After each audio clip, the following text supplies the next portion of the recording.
இன்றைக்கு நாம் 43ஆம் குறிப்பாக ரோமர்கள் நிறுவம் 11ஆம் அதிகாரம் 22ஆம் வசனத்தை வாசிப்போம். The book of Romans chapter 11 verse 22.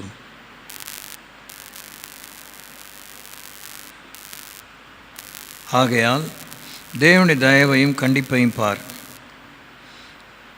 விழுந்தவர்களிடத்திலே கண்டிப்பையும் உன்னிடத்திலே தயவையும் காண்பித்தார்.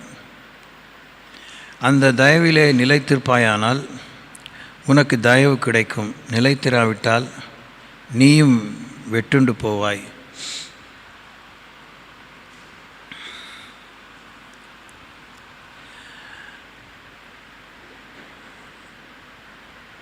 நல்ல வேத பண்டிதர்கள் சொல்ல கற்றுக் கொடுக்க கேட்டிருக்கிறேன். உள்நாடு வெளிநாடு ஊழியர்கள் வேதத்தை நாம் தனிப்பட்ட விதத்தில் நாமே வாசித்து புரிஞ்சு கொள்ள வேண்டும். இப்படி போதிப்பதன் மூலமாக வேதத்தை கற்றுக்கொள்வது சுலபம், எளிது. நாமே கற்றுக்கொள்வது அதுதான் நிலைத்திருக்க நமக்கு உதவி செய்யும். அந்த ஆவலை நீங்கள் இழந்துடக்கூடாது. அந்த ஆவலை நீங்கள் இழந்துடக்கூடாது. வேதத்தை குறைஞ்சபட்சம் பல முறை வாசித்த பிற்பாடு, ஓரிரு முறை வாசித்த பிற்பாடு எல்லாம் வாசித்தது போலவே நமக்கு மனசில் தோணிடும். அங்கே தான் நம்ம ரொம்ப தவறு செய்கிறோம்.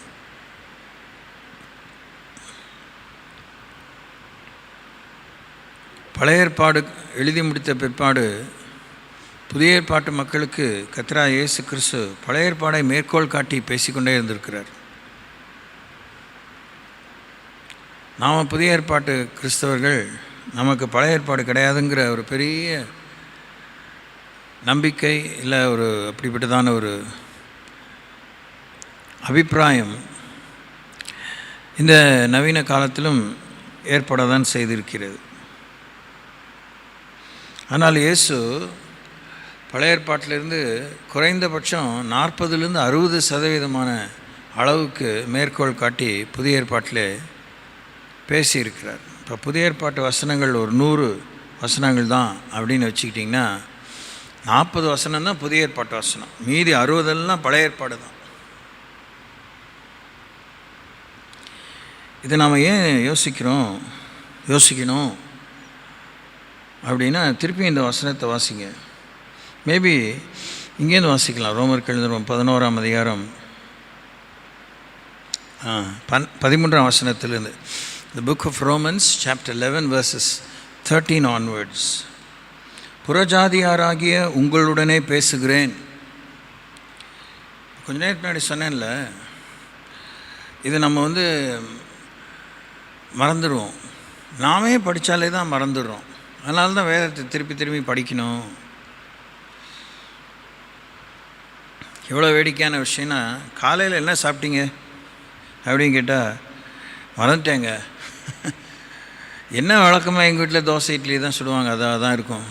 உண்மையாகவே அன்றைக்கி வேறு ஏதாவது சாப்பிட்ருப்பாங்க, மறந்துருப்பாங்க. இது உங்களுக்கு மிகவும் எளிய விஷயமாக தெரியும், ஆனால் அதுதான் ரொம்ப சீரியஸான விஷயம். இன்றைக்கு ஒரு வியாதியஸ்தரை சந்தித்தேன். அவங்க பல வருஷமாக நோய்வாய்ப்பட்டவங்க. அவங்களுக்கு ஏராளமான ஒரு பல வகையான மருந்து அத்துப்படி அவங்களுக்கு. போனோம் வந்தோம் ஜெபித்தோம், பிரச்சனையை சொன்னாங்க அப்படின்னு தான் போய்கிட்டு வந்துடலாம், கேட்டுக்கிட்டாங்களே அப்படின்னு போனால் உட்கார வச்சு எனக்கு பிரசங்கம் பண்ணுறாங்க. எதை பற்றி? இந்த வியாதியை பற்றி, அவர் உட்கொண்ட மருந்து வகைகளை பற்றி. சரியாக அவங்க ஆதங்கத்தை கொட்டுறாங்க. பாவம் வேறு யாரும் கிடைக்கல போல் அப்படின்ட்டு உட்காந்து கேட்டுட்டு இருந்தா அது என்லெஸ்ஸாக போயிட்டே இருக்கிற மாதிரி தெரிஞ்சு. நான் சொன்னேன், உங்களுக்கு இப்போ என்ன பிரச்சனை, என்னை கூப்பிட்டீங்க, அதை சொல்லுங்கள். அப்போ அந்த காரியத்தை சொன்னாங்க.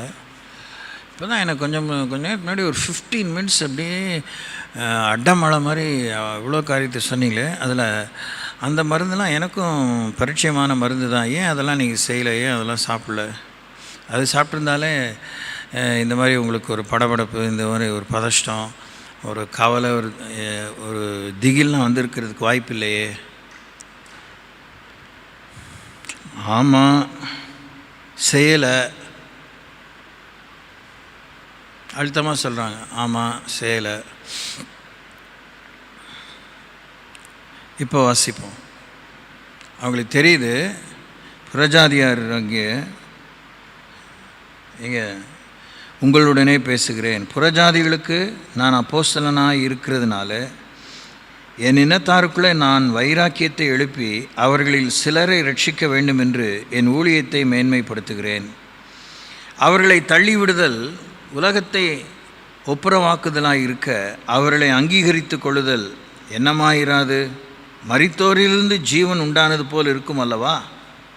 மேலும் முதற் பலனாகிய மாவானது பரிசுத்தமாயிருந்தால் பிசைந்த மா முழுவதும் பரிசுத்தமாயிருக்கும். வேறானது பரிசுத்தமாயிருந்தால் கிளைகளும் பரிசுத்தமாயிருக்கும். சில கிளைகள் முறித்து போடப்பட்டிருக்க காட்டு ஒலிவ மரமாகிய நீ அவைகள் இருந்த இடத்தில் ஒட்ட வைக்கப்பட்டு ஒலிவ மரத்தின் வேருக்கும் சாரத்துக்கும் உடன் பங்காளியாய் இருந்தாயானால் நீ அந்த கிளைகளுக்கு விரோதமாக பெருமை பாராட்டாதே. பெருமை பாராட்டுவாயானால் நீ வேரை சுமக்காமல் வேர் உன்னை சுமக்கிறது என்று நினைத்துக்கொள். நான் ஒட்ட வைக்கப்படுவதற்கு அந்த கிளைகள் முறித்து போடப்பட்டதென்று சொல்லுகிறாயே, நல்லது. அவிசுவாசத்தினாலே அவைகள் முறித்து போடப்பட்டன. நீ விசுவாசத்தினாலே நிற்கிறாய். மேட்டிமை சிந்தையாக இராமல் பயந்துரு. ஒரு பர்சனலாக ஒரு நோய் சம்பந்தப்பட்ட விஷயத்திலே நாம் கிடைக்க வேண்டிய சுகத்துக்கு பிரயாசப்பட வேண்டிய நிலைத்திருக்கும் ஒழுங்கானாலும் வாழ்வாதாரம் பெருக வேண்டும், அது நிலைத்திருக்க வேண்டும். இன்றைக்கெலாம் வேர்ல்டு ரிசெஷன், பொருளாதார பணவீக்கம் பெரிதான விதத்தில் சற்று அண்மையான தூரத்தில் தெரிகிறது என்று எல்லா பொருளாதார நிபுணர்கள் எச்சரிக்கிறார்கள். எந்த நேரத்தில் இந்த பண மதிப்பிழப்பீடு பற்றி பிரதமர் அறிவித்தார், அது மாதிரி திடீர்னு ஒரு ராத்திரியே ஏதோ நேரத்தில் எதிர்பாராத நேரத்தில் சொல்லிடுவாங்க. அப்போ நம்முடைய எல்லா முதலீடும் ஒரு பெரிய வீழ்ச்சிக்குள்ளாக தொய்வுக்குள்ளாக போகிறதுக்கு வாய்ப்பு இருக்குதுன்னு எச்சரிச்சுட்டே தான் இருக்கிறாங்க.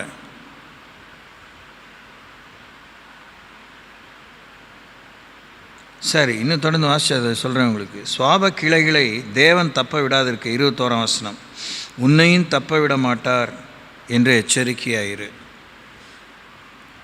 இப்போ புரியுதுங்களா? வேதம் பேச வேண்டியதெல்லாம் நறுக்குன்னு தான் பேசுது, ஸ்ட்ரெயிட் ஃபார்வர்டாக பேசுது, எரிச்சலோடலாம் பேசலை, கட் அண்ட் ட்ரையாக பேசுது. அது வேறு மாதிரி சொல்லவே முடியாது. அதை கூட்டி சொல்ல முடியாது, குறைச்சி சொல்ல முடியாது, வகுத்து சொல்ல முடியாது, பெருக்கி சொல்ல முடியாது, மறைக்க முடியாது, பாதி சொல்ல முடியாது, முக்கால் சொல்ல முடியாது. அது உண்மை, விடுவிக்கும் உண்மை, பார்க்க வேண்டிய உண்மை, ஏற்க வேண்டிய உண்மை, நம்மோடு அது உரசி உராய்ந்து நமக்குள்ளே ஒரு மாற்றத்தை கொண்டு வர வேண்டிய உண்மை. அதில் முகதாட்சியமே இல்லை, விருப்பு வெறுப்பே இல்லை. ஆண் பெண், வாலிபன் கன்னியை, சிறுவன் சிறுமியர், முதியோர், ஊழியன், விசுவாசி, அப்போஸ்தலன், தீர்க்கதரிசி அப்படிலாம் கிடையாது. அவிசுவாசி, நாத்திகன், ஆத்திகன் அதெல்லாம் கிடையாது. அதை இன்ட்ரடியூஸ் பண்ணும்போதே புறஜாதியாராகி உங்களுடனே பேசுகிறேன், I speak to you Gentiles அப்படி சொல்லிட்டு தான், ஆகையால் தேவனுடைய தயவையும் கண்டிப்பையும் பார், விழுந்தவர்களிடத்திலே கண்டிப்பையும் உன்னிடத்திலே தயவையும் காண்பித்தார். அந்த தயவிலே நீ நிலைத்திருப்பாயானால் உனக்கு தயவு கிடைக்கும், நிலைத்திராவிட்டால் நீயும் வெட்டுண்டு போவாய்.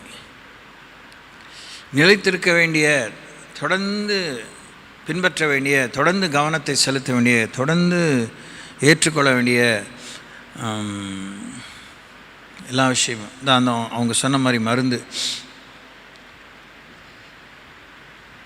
அவங்க என்ன சொல்கிறாங்க, சாப்பிட்டு அழுத்து போயிட்டேன், அதெல்லாம் உண்மைதான், அதெல்லாம் நான் வந்து இல்லைன்னா சொல்ல மாட்டேன், வலிக்குது, வலிக்க தான் செய்யும், உங்கள் வயசு ஒன்று இருக்குது, உங்கள் சூழ்நிலை ஒன்று இருக்குது. இத்தனைக்கும் அவங்க அந்த பேசின அத்தனை நேரத்தில் ஒரு 10 விஷயம் பேசியிருந்தா 6 விஷயம் அவங்க வாயிலேயே விடை இருக்குது, விடுதலை இருக்குது. அதையே நீங்கள் மாத்திரம் சொன்னாலே போதும். நீங்கள் மீதி சொச்சம் 40% சுகம்லாம் ஒரு பெரிய சவாலே கிடையாது. பளிச்சுன்னு நீங்கள் நல்லா சுகமாயிருவீங்க.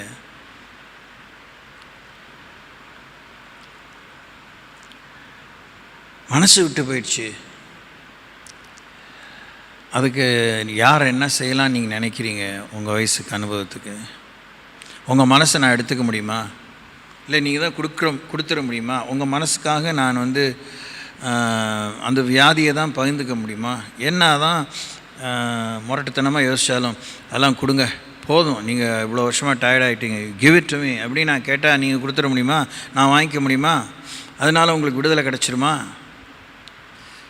பொது அறிவில் யோசிங்க. அதுக்கப்புறம் ஆண்டோடைய பிள்ளையாக யோசிங்க.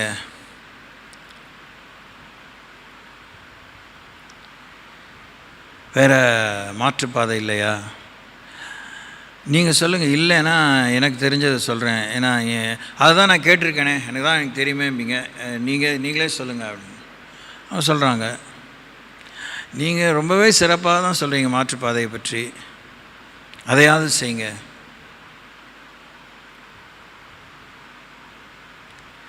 கொஞ்ச நேரம், ஒரு less than few minutes maybe she started to cry. Okay, அழுதுருங்க. அழுக வந்து நிறைய நன்மையும் கொண்டு வரும். அழுதுட்டிங்களா? இப்போ என்ன செய்யலாம்? நீங்கள் மாத்திரை அந்த சொன்னது கையில் இருக்கா? அதை போடுங்க. போட்டுட்டு ஒரு மாத்திரை வேலை செய்யறதுக்கு குறைஞ்சபட்சம் 1 மணி நேரம் ஆகும். 1 மணி நேரத்துக்குள்ளே உங்களுக்கு ஏதாவது மாற்றமே தெரியல அப்படின்னா ஃபோன் பண்ணுங்கள், ஆஸ்பத்திரியில் கொண்டு போய் சேர்ப்போம்.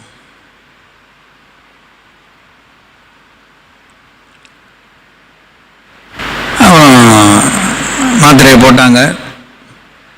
1 மணி நேரம் நான் காத்திருக்க முடியாது. ஏற்கனவே அவங்க வீட்டில் I spend a lot of time.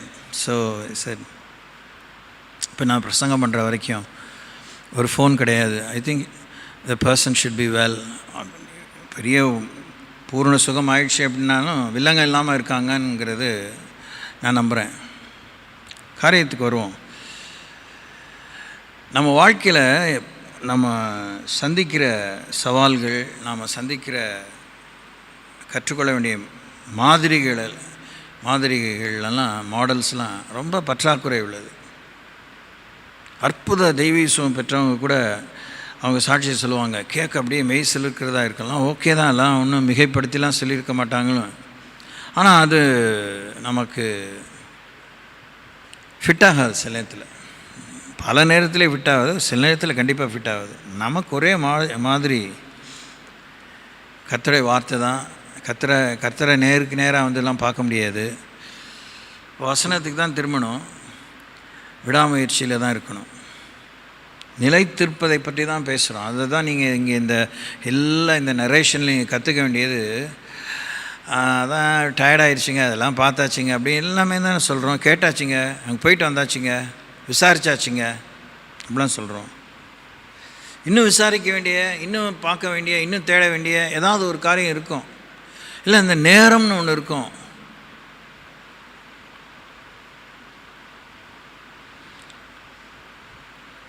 இஸ்ரவேலர்களோடு எவ்வளோ ஒரு ராஜாங்க ரீதியில் சட்டப்பூர்வமாக உடன்படிக்கை பண்ணி அவர்களை குறித்து ஒரு பெரிய வைராக்கியம், பக்தி வைராக்கியம் கொண்டிருக்கிறாரோ, அதைவிட அதிகமாக தன்னுடைய இரத்தத்தை ஆண்டவர் நமக்கு சிந்தி நம்மோடு அவர் செய்திருக்கிற உடன்படிக்கை உத்தரவாதம் பெரிது. அதனால தான் புறஜாதியாராகி உங்களோடு நான் பேசுகிறேன்.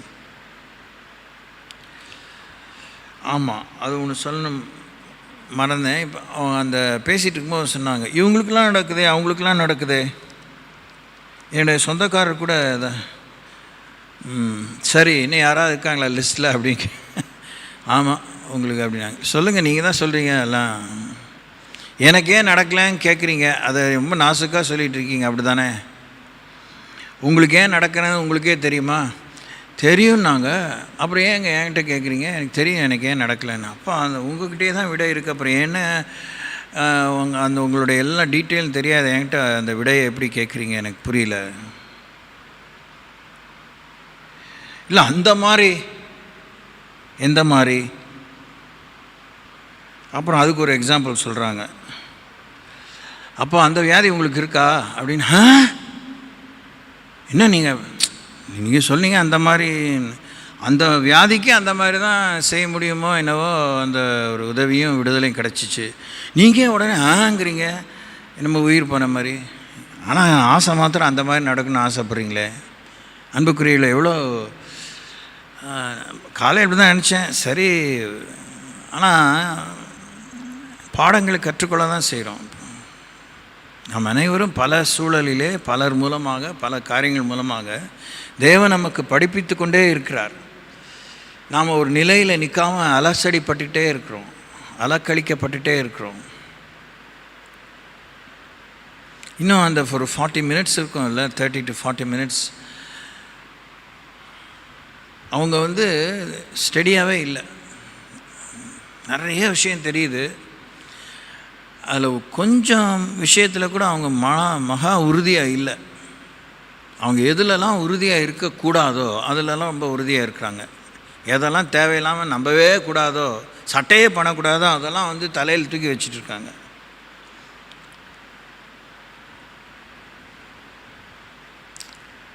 அவங்களோட பல கொஞ்ச நாளைக்கு முன்னாடி சம்டைம் அகோ 3 hours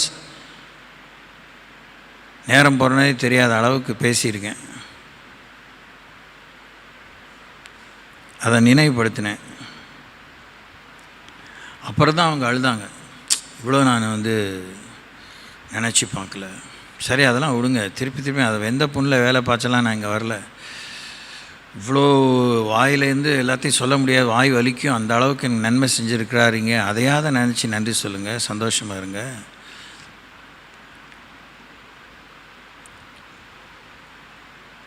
ஆகையால்ங்கிறதெல்லாம் அடிக்கடி நான் சொல்லியிருக்கேன். ஆகையால், ஏனெனில், இது நிமித்தம்.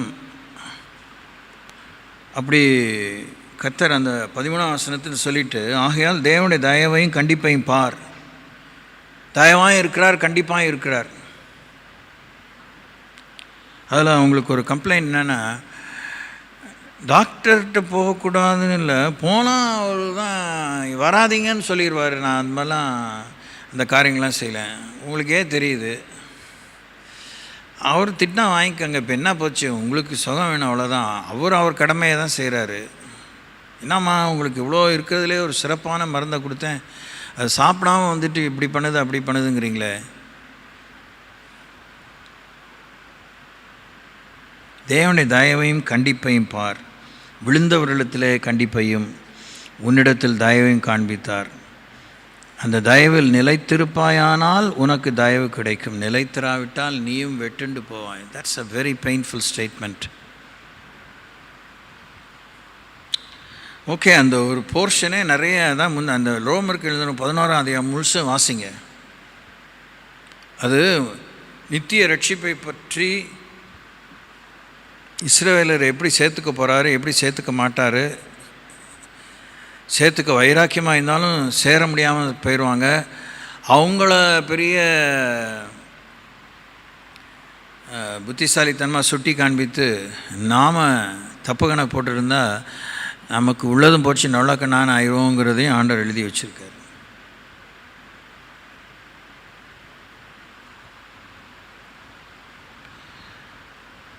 அங்கே வாசிக்கிறோம், அந்த 10 கன்னிகையில் 5 பேர் புத்தி உள்ளவங்களாக இருந்தாங்க. மணவாளன் இருந்தார், அவரோடு கூட அவங்க கல்யாண வீட்டுக்குள்ளே பிரவேசித்தார்கள். If we are ready, we will go along with the bridegroom into the wedding ceremony. Okay, and keep thinking. அப்போஸ்தலர் நடபடிகள் 14ஆம் அதிகாரம் 22ஆம் வசனம். Book of Acts chapter 14 verse 22. சீஷருடைய மனதை திடப்படுத்தி விசுவாசத்திலே நிலைத்திருக்கும்படி அவர்களுக்கு புத்தி சொல்லி, நாம் அநேக உபத்திரவங்களின் வழியாக தேவனுடைய ராஜ்யத்தில் பிரவேசிக்க வேண்டும் என்று சொன்னார்கள் என்று பார்க்கிறோம். பவுல் இக்கோனியா பட்டணத்துக்கு போகிறாரு.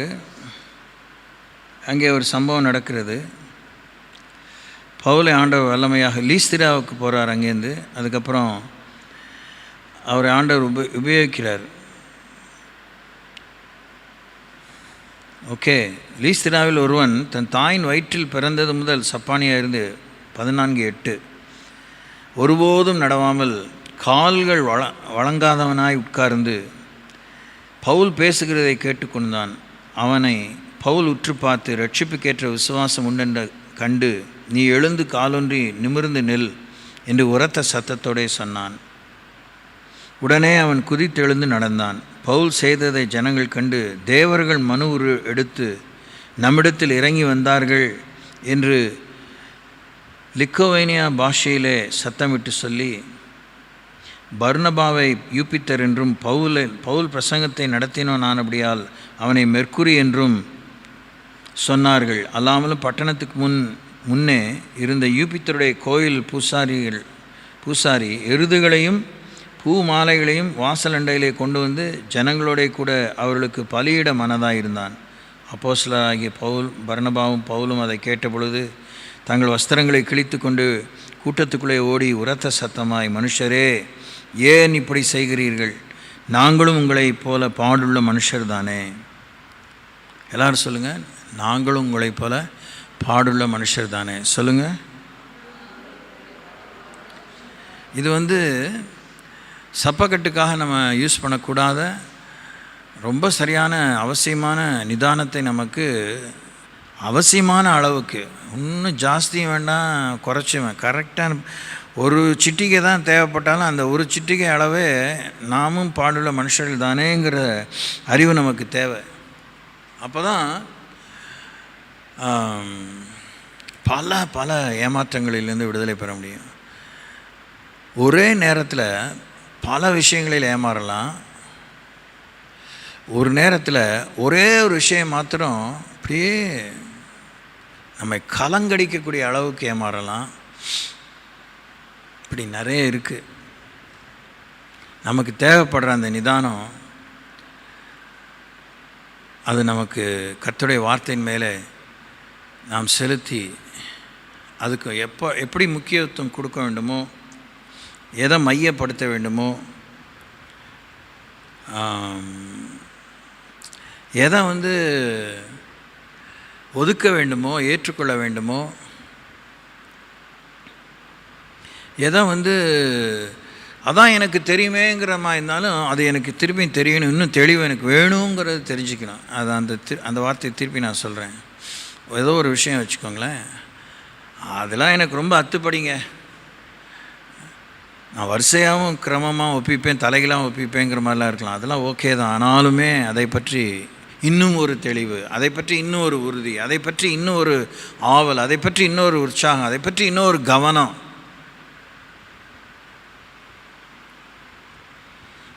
பணத்தை பற்றி நீங்கள் புரிஞ்சிக்க வேண்டிய ஒரு விஷயம் என்னென்னா, கொஞ்சமாக இருந்தாலும் நிறையா இருந்தாலும் கருமித்தனங்கிறது வேறு. ஓகே, கருமித்தனங்கிறது அது ரொம்ப வேஸ்டான ஒரு விஷயம். பணத்தை ரொம்ப இருக்குது கொஞ்சம் இருக்குது அப்படின்னு அதை கேர்லெஸ்ஸாக நம்ம ட்ரீட் பண்ணோன்னா, பணத்தை மேனேஜ் பண்ணக்கூடிய விஷயத்தில் ஒரு பிடிமானம், ஒரு நிர்வாகம் குன்றி போய்விடுவோம். அது டீச்சிங்கில் முழுசாக கற்றுக்க முடியாது, எக்ஸ்பீரியன்ஸாக தான் நீங்கள் கற்றுக்க முடியும். திருப்பி நான் சொல்கிறேன், அங்கே அந்த பகுதியிலிருந்து,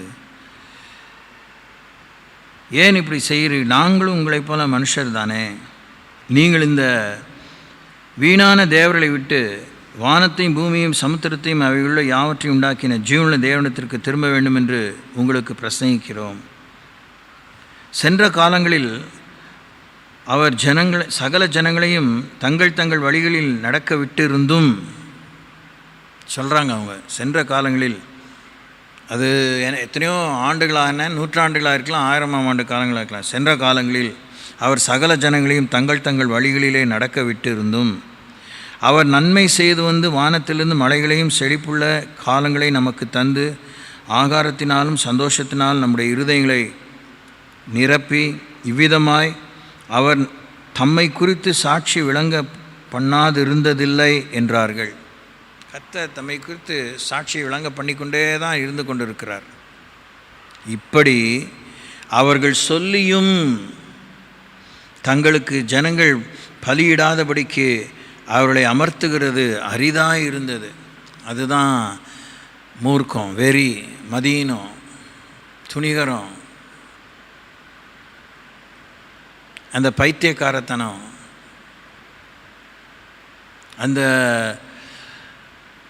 நெஞ்ச அழுத்தம். we will do it this way, இப்படி தான் நாங்கள் செஞ்சிட்டே வந்திருக்கோம் அப்படிங்கிற. இதெல்லாம் எங்கே போய் இடிக்குது? கடைசியில் அவங்க நம்பிக்கையை தான் இடிக்குது. அவங்க தவறான இதில் உறுதியாக நின்றுட்டுருக்காங்க, அதுதான் தப்பு. புதுசாக வர ஒரு தவறை சேர்த்து கூட்டிக்க இருக்கிறாங்க, அதுதான் கூடாதுன்னு பவுலும் பர்னபாவும் மூச்சை போடுறாங்க. ஆனால் அவங்களுக்கு அந்த அறிவே வரல. பின்பு அந்தியோக்கியாவிலும் இக்கோனியாவிலும் இருந்து சில யூதர்கள் வந்து ஜனங்களுக்கு போதனை செய்து பவுலை கல்லெறிந்து அவன் மரித்து போனான் என்று எண்ணி அவனை பட்டணத்துக்கு வெளியில் இழுத்து கொண்டு போனாங்க. எப்படி ஆச்சு பாருங்கள். அந்த கேப்புக்குள்ளே, அது 19ஆம் வசனம் 18ஆம் வசனம், அந்த கேப்புக்குள்ளே அவங்க அமர்த்துக்கிறது அரிதாக இருந்ததுன்னா அவங்க என்ன ஆயிடுச்சு, அவங்களுக்கு எவ்வளோ உச்சிதமான ஒரு விஷயத்தை சொன்னாலும் எங்கள் வழிக்கு, எங்கள் வழிபாட்டுக்கு, எங்கள் நம்பிக்கைக்கு, எங்களுடைய எதிர்பார்ப்புக்கு அது சரியாக வராது. அவங்களுக்கு அவங்க கர்த்தருடைய கோபத்துக்கோ இல்லை மதீனத்துக்கோ இல்லை புதிய ஒரு வில்லங்கத்துக்கோ உள்ளாமல் இருக்கணும்னு சகாயமாக சொன்னாலும் பவுலை கல்லெறிந்துட்டாங்க. அவன் செத்து போயிட்டாங்கிற அளவுக்கு அவங்க யோசிக்கிறாங்க. சீஷர்கள் அவனை சூழ்ந்து நிற்கையில் அவன் எழுந்து பட்டணத்துக்குள் பிரவேசித்தான். மறுநாளில் பர்னபாவுடனே கூட தெர்பைக்கு புறப்பட்டு போனான். அந்த பட்டணத்தில் அவர்கள் சுவிசேஷத்தை பிரசங்கித்து அநேகரை சீஷர் ஆக்கின பின்பு லீஸ்திராவுக்கும் இக்கோனியாவுக்கும் அந்தியோக்கியாவுக்கும் திரும்பி வந்து சீஷருடைய மனதை திடப்படுத்தி விசுவாசத்திலே நிலைத்திருக்கும்படி அவளுக்கு புத்தி சொல்லி நாம் அநேக உபத்திரவங்களின் வழியாக தேவனுடைய ராஜ்யத்தில் பிரவேசிக்க வேண்டும் என்று சொன்னார். இப்போ இங்கே என்ன ஒரு டர்னிங் பாயிண்ட் ஆகுது? அந்த அற்புதத்தை பார்த்த அவிசுவாசிகள் அவங்க தினுசாக தான் நடந்துக்கிட்டாங்க. அதில் அவங்க கொஞ்சம் கூட அதை அவங்க சட்டையே பண்ணலை, அதான் விஷயம். அவங்க அதை ஏற்றுக்கிறதா இல்லை. செவிடங்காதில் சங்கூதம் மாதிரி ஆயிடுச்சு. ஏசையா சொன்னது போல் கண்ணிருந்து காணாமலும் காதிருந்து கேளாமலும் இதயம் இருந்து உணராமலும் இருந்துட்டாங்க.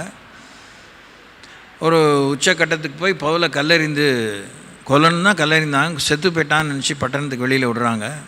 அவர் எழுந்து வரார் கொஞ்சம் நேரம் கழிச்சு.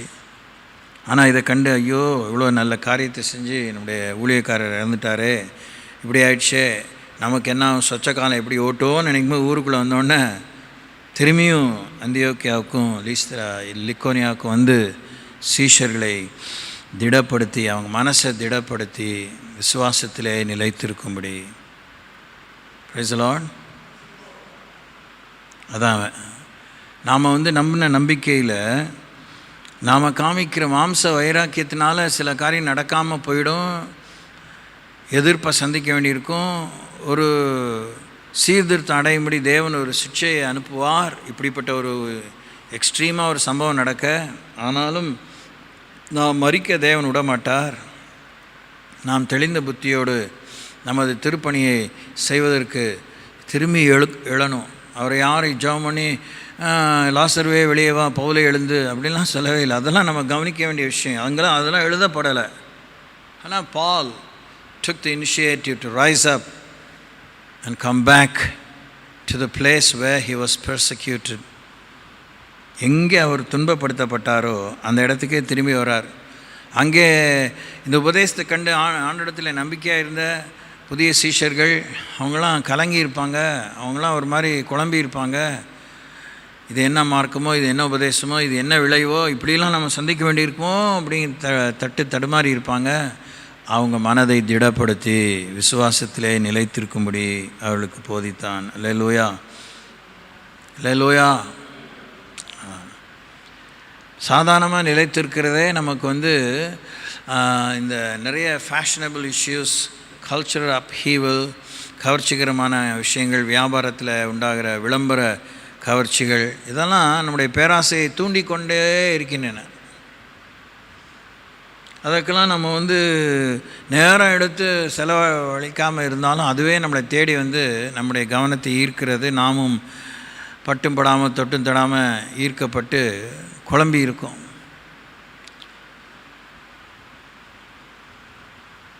அப்போ தான் சொல்கிறாரு, உபத்திரங்கள் வரும்,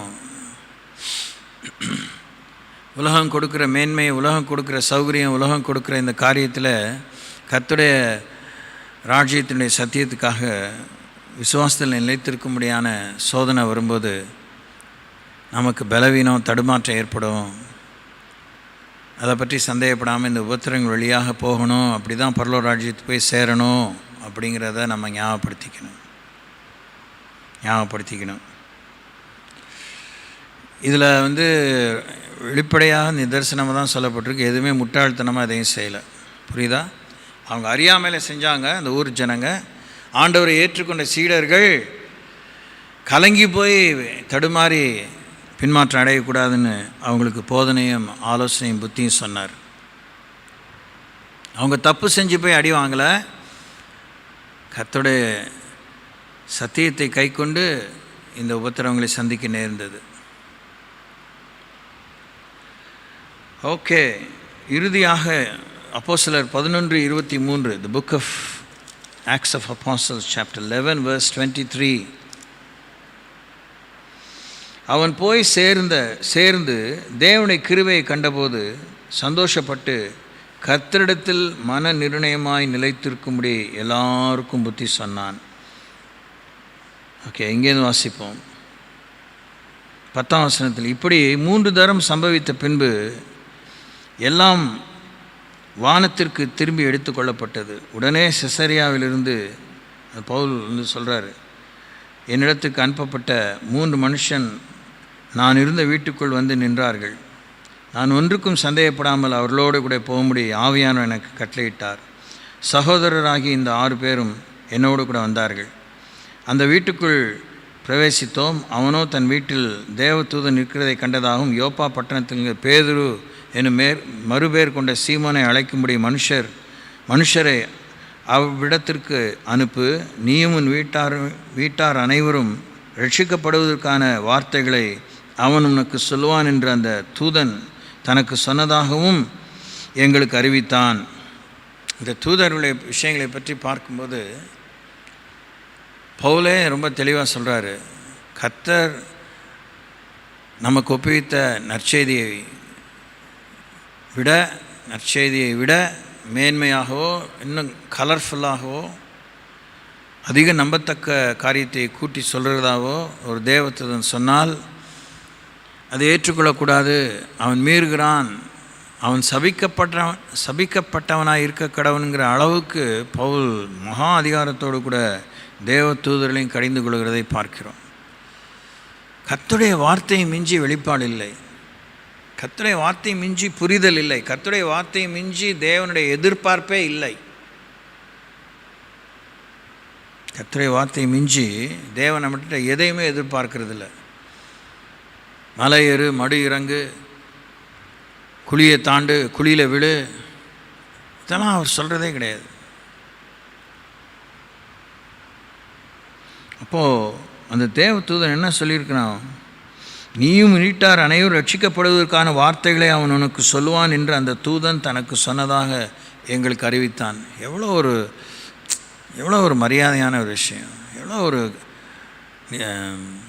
என்ன சொல்லுது, ஒரு மகா ஒரு நல்ல ஒரு வளர்ப்பு, நல்ல ஒரு நிர்வாக திறமை, அவன் அதிகாரத்துக்குட்பட்டதை பற்றிய புரிதலோடு வாழ்ந்த ஒரு 100க்கு அதிபதி. அவன் தாந்தோன்றித்தனமே அங்கே இல்லை பாருங்க. தேவதூதன் என்ன சொன்னான்ங்கிறத முழுசாக சொல்கிறாரு, சரியாக சொன்னார். தேவதூதனே சொல்லிட்டான், I don't require Peter to come and tell me the way of salvation. அவர் இருக்கல, பேதர் வந்து தான் அவனுக்கு சொல்லுவார். அவர் என்ன சொல்ல போகிறாரு, ஏங்க நீங்களே சொல்லிட்டு போங்களேங்க, உங்களை பார்க்க நல்லா இருக்குங்க, நீங்கள் ஐயோ ஹவு பிரைட் யூ ஆர் அப்படிலாம் அவங்க he was not carried away. இதெல்லாம் நமக்கு தெரிய வேண்டிய பெரிய பெரிய உண்மைகள். கர்த்தரே நமக்கு தரிசனமானாலும் அவர் தம்முடைய வார்த்தையை மிஞ்சி நம்மகிட்ட ஒன்றும் பேச மாட்டாருங்கிற தெளிவு நமக்கு இருந்தால் குழம்பவே மாட்டோம். கனவை கண்டு குழம்ப மாட்டோம், தரிசனத்தை கண்டு குழம்ப மாட்டோம், தீர்க்க தரிசனத்தை கேட்டு குழம்ப மாட்டோம். ஆனால் எல்லாத்துக்குமே ஒரு இடம் இருக்குது, இடம் பொருள் ஏவல் இருக்குது, எல்லாத்துக்கும் ஒரு வழி இருக்குது, எல்லாத்துக்கும் ஒரு முறை இருக்குது, எல்லாத்துக்கும் ஒரு அவசியம் இருக்குது. ஆனால் கர்த்தருடைய வார்த்தையை மகிமைப்படுத்துவதற்காக தான், பக்தி விருத்தி அடைவதற்காக தான், புத்தி உண்டாவதுக்காக தான், ஆறுதலும் தேறுதல் உண்டாவதுக்காக தான், விடுதலை உண்டாவதுக்காக தான், கிறிஸ்துவின் நிறைவான அளவுக்கு தக்க பூர்ண புருஷத்துவத்தை அடைமுடிக்காக தான், தேவ சுத்தம் நிறைவேறுவதற்காகத்தான், ரட்சிப்புக்காகத்தான். எல்லா கர்த்தருடைய வசனமும் இயற்கைக்கு உட்பட்டும் இயற்கைக்கு அப்பாற்பட்ட ரீதியிலே டவுன்லோட் ஆகி இந்த 66 புக்ஸில் இருக்கிற எல்லா வசனமும் நாம் ரட்சிப்படைவதற்காக தான், ஆத்ம ஈடேற்றம் அடைவதற்காக தான், நம்மை பூரணப்படுத்துவதற்காக தான், நம்மை சுத்திகரிப்பதற்காகத்தான். ஆனால் அந்த ஃபைனல் டச் கர்த்தர் தான் கொடுப்பார். அந்த ஐசிங் ஆண்டவர் தான் செய்வார்.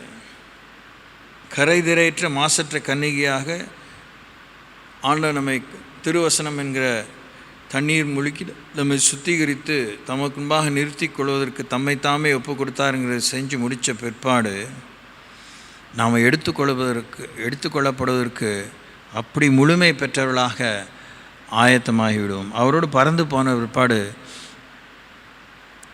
தேவன் நமக்கு போதிக்கும், நம்மை வழி நடத்தும், முடிவில்லா வாழ்விலே நம்மை வைத்து பராமரிக்கும் விதங்களெல்லாம் நித்தியமாக ஆச்சரியமாக இருக்க போகுது. இப்போ ஒன்று ரெண்டு அற்புதங்களையெல்லாம் கேட்டு அப்படியே ஸ்தம்பித்து போகிறோம், வாயடைச்சி போகிறோம். எழுதப்பட்ட வார்த்தைகள் என்றைக்கோ நடந்ததெல்லாம் கேட்டுட்டு வயிற்றில் பாலை வார்த்த மாதிரி இருக்கா, இது இப்படி நடந்தால் நல்லா இருக்குமேனு. இப்போ யாருக்காவது இங்கே ஒரு அற்புதம் நடந்தால் அப்படியே வில் பி ஸோ அதே பேச்சாகவே இருக்கும். கொஞ்ச நாளாக 1 or 2 days அதே பற்றி பேசிகிட்டு இருப்போம், எப்படி செஞ்சார்ல கர்த்தர்னு. பரலோக வாழ்க்கை டெய்லி அற்புதம் தான், ஒவ்வொரு நானோ செகண்ட் ஆட்டர் செகண்டும் அற்புதம் தான். Praise the Lord. எப்படி இருக்க போதுன்னு தெரியல, நம்ம மைண்டு இருக்க போதுன்னு தெரியல. யோசிங்க, இதெல்லாம் யோசிக்கணும். நீங்கள் வாய்க்கு கைக்கு நம்ம ஆண்டவர் நேசிக்கிறோம், நேசர் அதெல்லாம் சொல்கிறோம், இன்னும் சந்தோஷமே இல்லை. நம்ம அற்புதம் நம்ம கண்டு ஸ்தம்பித்து போகிற அற்புதம்லாம் ரொம்ப அற்பமானது. கண்ணு திறக்கிறது, காது கேட்குறது, வாய் பேசுகிறது, முடவன் நடக்கிறது, இதெல்லாம் ஹைலி லிமிட்டட் வண்டர்ஸ். கொஞ்சம் பணம் கிடைக்கிறது, வேலை கிடைக்கிறது, கல்யாணம், புள்ள பிறக்கிறது, எல்லாமே இந்த பூமியோடு நின்று போகுது. Everything is going to face a full stop. புதிய வானம், புதிய பூமி, புதிய எருசலேம், புதிய வாழ்வு, முடியலாம் வாழ்வில் நாமே வேற ஒரு சரீரத்தில் தான் இருக்க போகிறோம். மகிமை அடைந்த ஒரு சரீரத்தில், மரணத்தை வென்ற சரீரத்தில், நோய் நொடி இல்லாத சரீரத்தில். அப்போது நமக்கு நடக்க எதிர்பார்க்கிற துடிக்கிற எல்லா அற்புதமும் absolutely limited in its scope.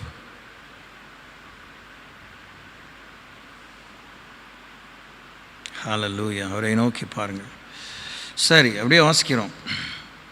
நான் பேச தொடங்கின போது பரிசுத்த ஆதியிலே நம்மேல் இறங்கினது போல் அவர்கள் மேல் இறங்கினார். யோவான் ஜலத்தினாலே ஞானஸ்நானம் கொடுத்தான், நீங்களோ பரிசுத்தாவினாலே ஞானஸ்நானம் பெறுவீர்கள் என்று கர்த்தர் சொன்ன வார்த்தை அப்பொழுது நினை கூர்ந்தேன்.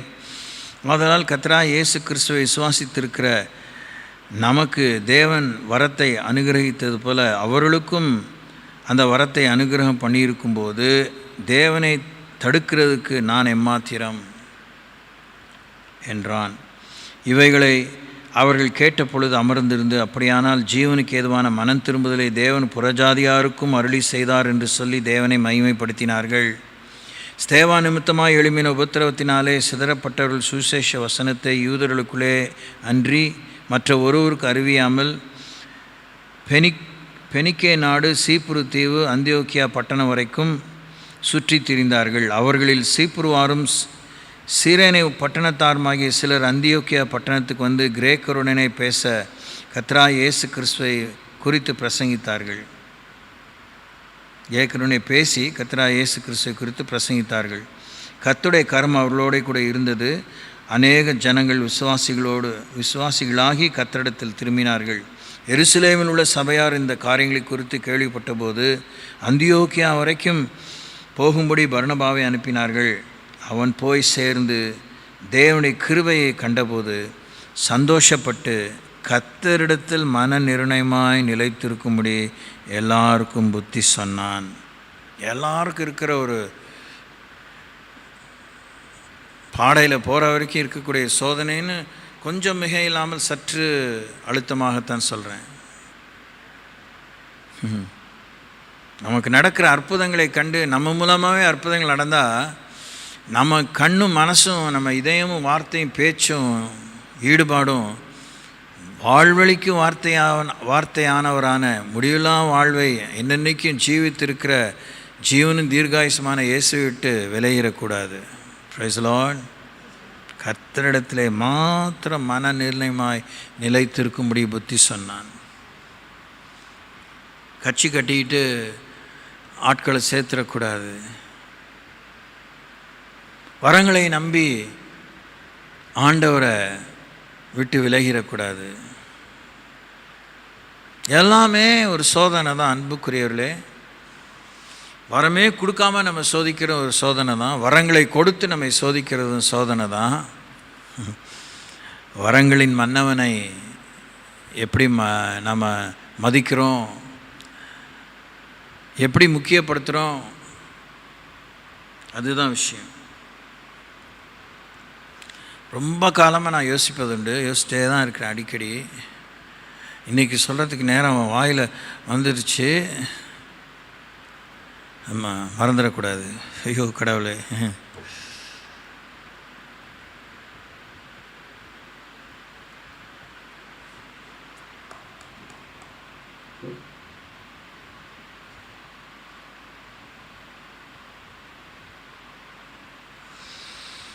Anyway, God is good. வரும், ஞாபகம் வரும், சொல்வேன். கவனமாக கேளுங்க, கவனமாக கேளுங்க. ஓ ஹல்லேலூயா.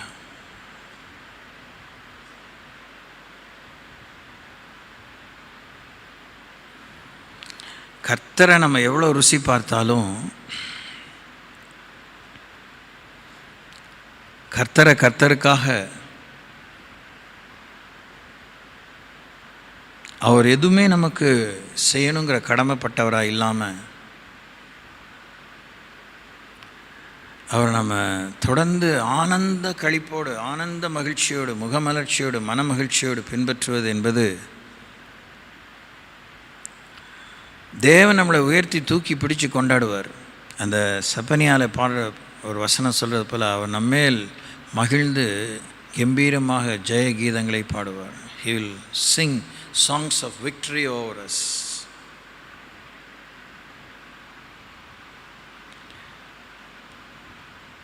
எவ்வளோதான் மேன்மையான அனுபவங்களை வேதத்திலிருந்து பெற்றிருந்தாலும் அது இயேசுக்கு இணையாகாது. அல்லேலூயா. அது அவ்வளோதான் உச்சகட்டமான போதக வாக்கியம். ஆனால் அது அனுபவமாக மாறும்போது நம்முடைய அதிகாரம் எதையோ செய்யணுங்கிறதுக்காக இல்லை, நம்முடைய அதிகாரம் உள்ளவர்களாய் மாறிடும். சாத்தான் நம்மளை அணுக முடியாது. சாத்தானை அடக்கிறது, ஜெயிக்கிறது, ஒட்டைக்கிறது, முறிக்கிறது, சுட்டரிக்கிறது, இதுதான் நம்முடைய பெரிய வேலைங்கிறது நமக்கு ஒரு பெரிய அலாதி மோகமாக பயிற்சி. ஆனால் சரியான வளர்ச்சி, சாத்தானுக்கு நம்மக்கிட்ட ஒரு சின்ன விஷயம் கூட இருக்கக்கூடாது. Praise the Lord. அவன் நம்மளை நெருங்குகிறதுக்கு அவன் பயப்பட வேண்டும். காலத்துக்கு முன்னாக எங்களை துன்பப்படுத்த ஏன் வந்தீர் என்று இயேசுவை பற்றி அந்த அசுத்தாவிகள் வெளிப்பாடு சொன்ன ஆண்டவர் வாயை மூடு, ஒன்றும் பேசாத, இவனை விட்டு வெளியே போ அப்படின்னு சொல்கிறார். அல்லேலூயா. அதுதான் டிவைன் எக்ஸ்சேஞ்ச், அதுதான் டிரான்ஸ்ஃபரன்ஸ், பரிமாற்றம். We get so transferred into Christ and Christ gets transferred into us and finally we become transformed.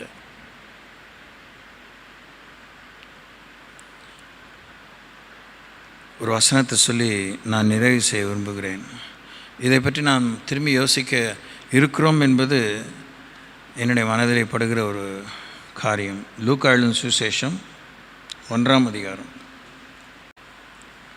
யோவான் ஸ்நானனை பற்றி ஒரு காரியம் பார்க்குறோம்.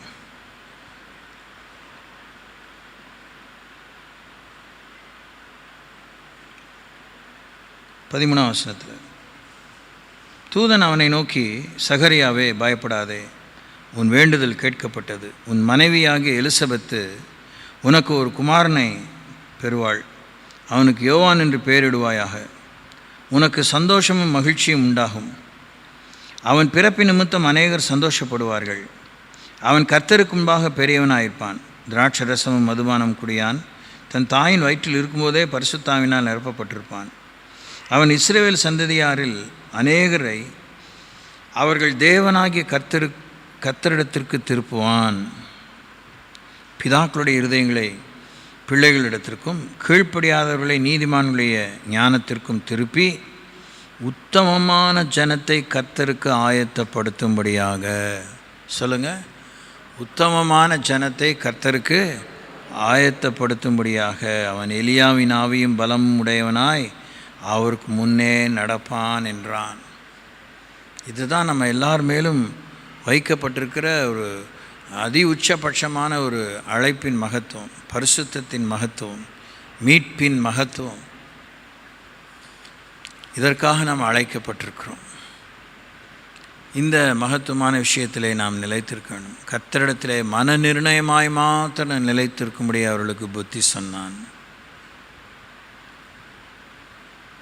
கர்த்தர் கொடுத்தார், கர்த்தர் எடுத்தார், அவருடைய நாமத்துக்கு ஸ்தோத்திரம். இதெல்லாம் நம்ம ரொம்ப சர்வசாதாரணமாக ஒரு சீரியஸ்னஸ் இல்லாமல் அறிக்கை பண்ணிடுறோம்.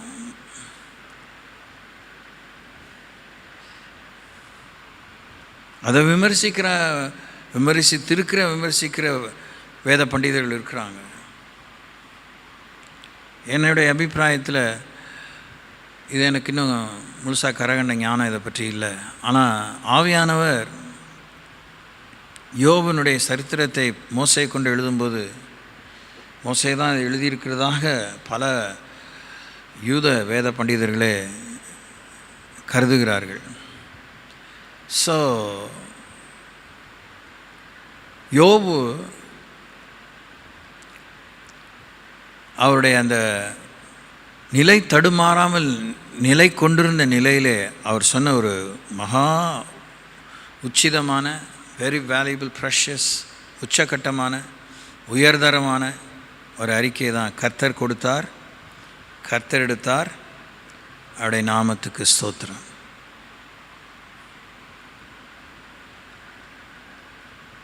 அதை பற்றி நம்ம எப்படியுமே யோசிக்கக்கூடாது அப்படிங்கிறது என்னுடைய அபிப்பிராயம். கர்த்தர் கொடுத்தார், கர்த்தர் எடுத்தார், கர்த்தருடைய நாமத்துக்கு ஸ்தோத்திரம். இல்லை அது ஃபஸ்ட் சாப்டருங்க. அது 42nd சாப்டரில் டபுள் போர்ஷனாக தருவார். அந்த மாதிரி ஒரு அஜெண்டாவே இல்லை அவர்கிட்ட, இந்த ஹிடன் அஜெண்டாவே இல்லை. இன்றைக்கி கூட நாங்கள் விபிஎஸ்க்காகவும் இந்த பந்தல்லாம் போடுறதுக்கு சில பர்ச்சேஸ்க்காக போனோம். அதான் இப்போ half light for the past 50, 60, 70 years வர்த்தக உலகத்தில் ஹிடன் காஸ்ட், மறைமுகமான ஒரு விலை அப்படிங்கிறது நிறைய ப்ராடக்ட்டுக்கு இருந்துகிட்டே இருக்குது. அதை அவங்க சொல்கிறதில்ல, வியாபாரிகள் சொல்கிறதில்ல, சொன்னாலும் எல்லாருக்கும் புரியறதில்ல. அப்படியே சொன்னாலும் எல்லோரும் ஏற்றுக்கவும் முடியறதில்ல, அதை ஒதுக்கவும் முடியாது. அதை அவங்க சரியாக எக்ஸ்பிளைன் பண்ணும்போது நாம் ஆர்கியூமெண்ட் இல்லாமல் அந்த விலையை நம்ம கொடுக்க தான் வேணும், கொடுத்துட்டு தான் வருவோம். கொடுத்தா தான் நமக்கு அதை கையிலே வரும்.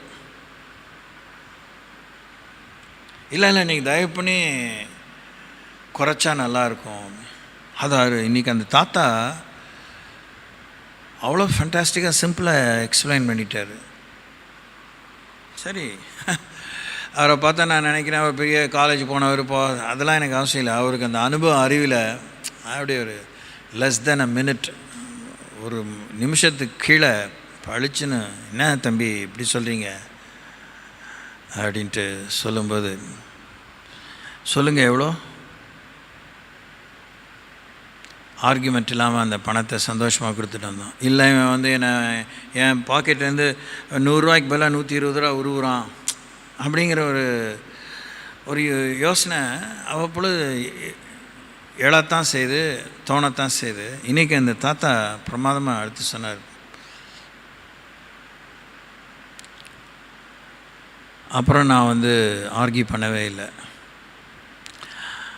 அதை வந்து இப்போ நல்லா புரிஞ்சுக்கிறதுக்கு இந்த ஜிஎஸ்டின்னு சொல்கிறாங்க பார்த்தீங்களா, அந்த ஜிஎஸ்டிக்குள்ளே பல கிளாஸ், பல பிரிவுகள் இருக்குது. அந்த பிரிவுலாம் ஒரு இடம் உற்பத்தி 6 இடம். அதை இப்போ தக்காளினே வச்சுக்கோம், அதெல்லாம் டெட்டீரியரேட்டிங், அதாவது வந்து அழிந்து போகக்கூடிய, அழுகி போகக்கூடிய, டீகே ஆகக்கூடிய ஒரு ப்ராடக்ட். ஆனாலுமே கூட அதுவும் இந்த வெயில் காலத்தில் சீக்கிரமாக தக்காளி கன்னி போயிடும், ஒரு மாதிரி சலசலன்னு ஆயிரும். ஆனாலும் ஒரு சமீப காலத்தில் தக்காளி அவ்வளோ பயங்கர விலையாக இருந்துச்சு, இல்லை கிடைக்கவே தட்டுப்பாடாக இருந்துச்சு.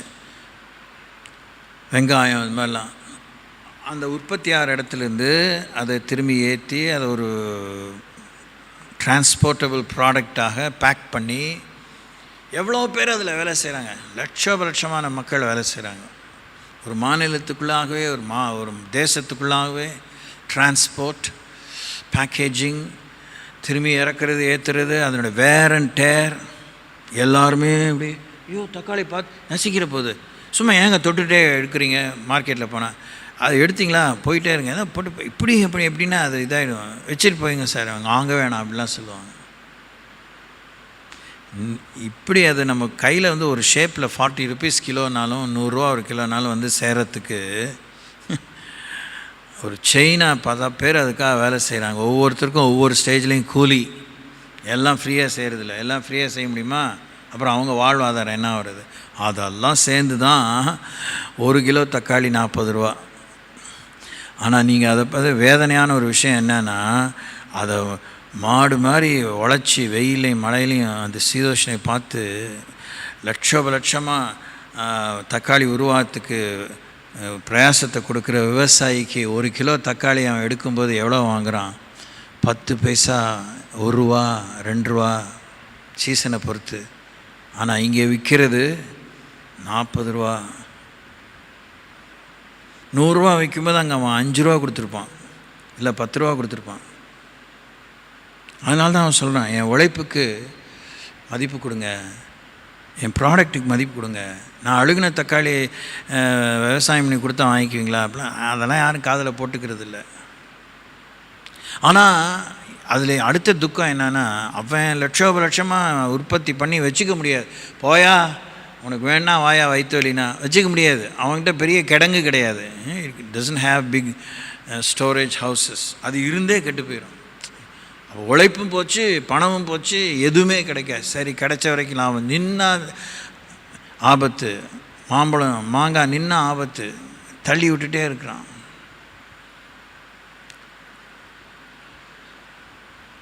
நமக்காக இயேசு கிறிஸ்து நம்ம ஆண்டவர் ஏராளமான இந்த மறைமுகமான வரி, அதான் வரி, டாக்ஸேஷன், வரி பணம், செஸ் வரி அப்படிலாம் சொல்கிறாங்களே, அதெல்லாம் ஆண்டு நமக்கு செலுத்தி தான் இப்போ நம்ம ஃப்ரீயாக உட்காந்து இதெல்லாம் கேட்குறோம், என்ஜாய் பண்ணிகிட்ருக்கோம். ஆனால் நம்ம இன்னும் ஆண்டுகிட்ட என்ன கேட்குறோம்? இலவசங்களை கேட்டுட்ருக்கோம். கொசுறு இதை கொஞ்சம் கம்மியாக கொடுங்க, 10 ரூபா 5 ரூபா போட்டுக்கலாம்.